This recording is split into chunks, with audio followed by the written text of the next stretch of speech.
এই উম্মত তো এক নেকি দিয়া জান্নাতে যাবে। কয় নেকি দিয়া? একটা নেকি দিয়া জান্নাতে যাবে এই উম্মত।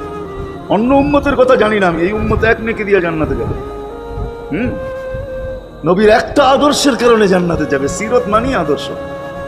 আর এটা আমরা কদমে কদমে মুহতাজ।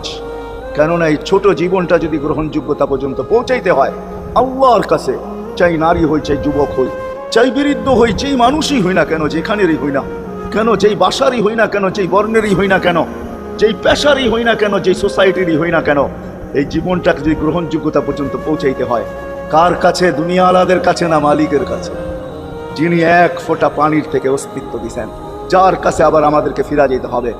পালানোর কোনো সুযোগ নাই। এই জন্যই কোরআন আমাদেরকে বোঝায় আইনাল মাফার। আল্লাহ বলতেছে কোথায় ভাগবে তুমি, বলো কোথায় ভাগবে? কবির কথাই সত্য, যদিও নাকি পালাও তুমি আকাশেতে লাগিয়ে সিঁড়ি লাগাও যদি আকাশে চলে যাও, তো আল্লাহ বলে তোমার পাগার কোনো সুযোগ নাই।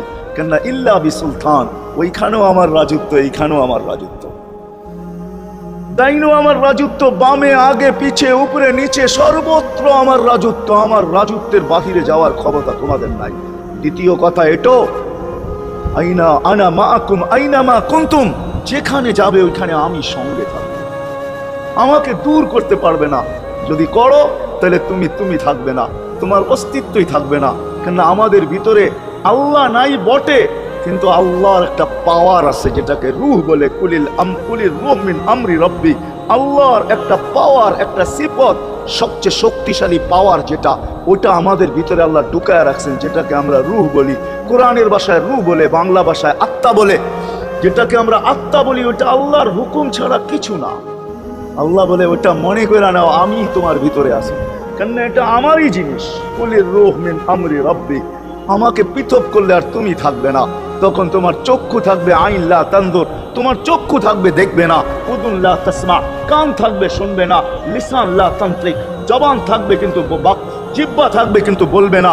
আকলুন লা তুমাইয়িজ, তোমার মগজ থাকবে ভালো মন্দ বুঝবে না।